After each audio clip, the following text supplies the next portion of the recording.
नमस्कार दोस्तों, आज का हमारा टॉपिक रहेगा महान्यायवादी। इससे रिलेटेड कुछ महत्वपूर्ण प्रश्नों पर आज हम चर्चा करेंगे। तो चलिए शुरू करते हैं हमारा आज का वीडियो। हमारा पहला प्रश्न है, भारत सरकार का प्रथम विधि अधिकारी कौन होता है? भारत सरकार का प्रथम विधि अधिकारी कौन होता है? ऑप्शन है महाधिवक्ता, मुख्य न्यायाधीश, महान्यायवादी, उपयुक्त सभी। तो इसका राइट आंसर होगा ऑप्शन सी, महान्यायवादी। भारत सरकार का प्रथम विधि अधिकारी महान्यायवादी होता है। अगला प्रश्न है, महान्यायवादी का पद लिया गया है। महान्यायवादी का पद लिया गया है अमेरिका से, ब्रिटेन से, फ्रांस से, रूस से। तो इसका राइट आंसर होगा ऑप्शन बी, ब्रिटेन से। महान्यायवादी का पद ब्रिटेन से लिया गया है। अगला प्रश्न है, भारत के महान्यायवादी को कैसे नियुक्त किया जा सकता है? भारत के महान्यायवादी को कैसे नियुक्त किया जा सकता है? ऑप्शन है मुख्य न्यायाधीश द्वारा, संसद द्वारा, राष्ट्रपति द्वारा, संसद की सिफारिश पर राष्ट्रपति द्वारा। तो इसका राइट आंसर होगा ऑप्शन डी, संसद की सिफारिश पर राष्ट्रपति द्वारा। भारत के महान्यायवादी को संसद की सिफारिश पर राष्ट्रपति के द्वारा नियुक्त किया जाता है। अगला प्रश्न है, भारत सरकार को कानूनी विषयों पर कौन परामर्श देता है? भारत सरकार को कानूनी विषयों पर कौन परामर्श देता है? ऑप्शन है अटॉर्नी जनरल, उच्चतम न्यायालय के मुख्य न्यायाधीश, विधि आयोग के अध्यक्ष, इनमें से कोई नहीं।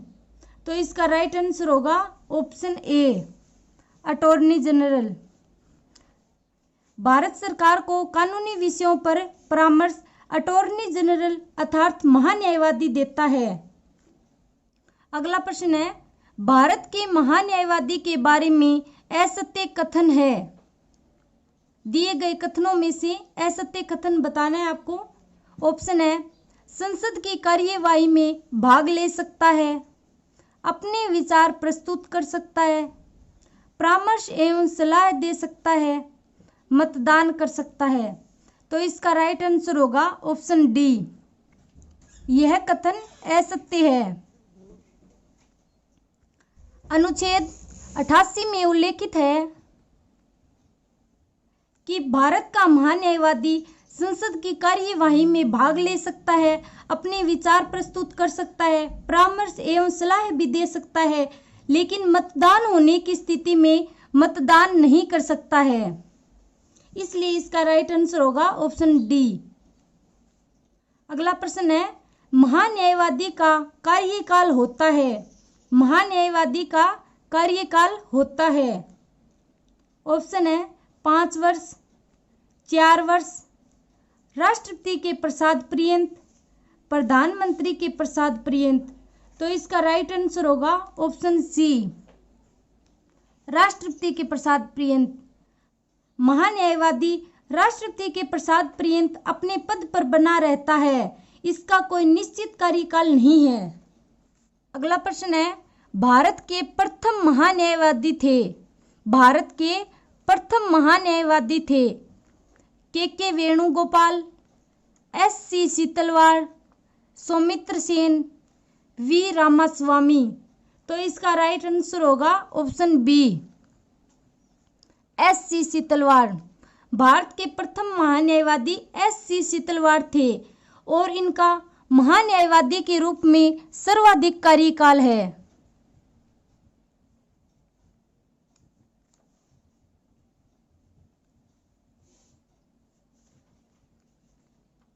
हमारा अगला प्रश्न है, महान्यायवादी संसद के किस सदन का सदस्य होता है? महान्यायवादी संसद के किस सदन का सदस्य होता है? ऑप्शन है लोकसभा, राज्यसभा, दोनों का, किसी का भी नहीं। तो इसका राइट आंसर होगा ऑप्शन डी, किसी का भी नहीं। महान्यायवादी संसद के किसी भी सदन का सदस्य नहीं होता है। यह राष्ट्रपति द्वारा नियुक्त एक विधिक सलाहकार होता है। हमारा अगला प्रश्न है, महान्यायवादी के विषय में सत्य कथन नहीं है। दिए गए कथनों में से असत्य कथन बताना है। ऑप्शन है, वह भारत के राष्ट्रपति के द्वारा नियुक्त किया जाता है। उसमें वही योग्यताएं होनी चाहिए जो सर्वोच्च न्यायालय के न्यायाधीश की होती हैं। संसद द्वारा महाभियोग लाकर उसे हटाया जा सकता है। वह राष्ट्रपति की नज़र में कानून का ज्ञाता हो। तो इसका राइट आंसर होगा ऑप्शन सी। ऑप्शन सी असत्य कथन है। महान्यायवादी राष्ट्रपति द्वारा नियुक्त एक विधि सलाहकार होता है, इसलिए उसे हटाया भी राष्ट्रपति के द्वारा ही जाता है, न कि महाभियोग प्रक्रिया द्वारा। हमारा 10वां प्रश्न है, वर्तमान में भारत के अटॉर्नी जनरल हैं। वर्तमान में भारत के अटॉर्नी जनरल अर्थात महान्यायवादी हैं। ऑप्शन है, के वेणुगोपाल, एस.सी. सीतलवाड़, अजीत नाथ रे, जे.बी. पाटलीवाल। तो इसका राइट आंसर होगा ऑप्शन ए, के वेणुगोपाल। वर्तमान में भारत के महान्यायवादी हैं के वेणुगोपाल। धन्यवाद।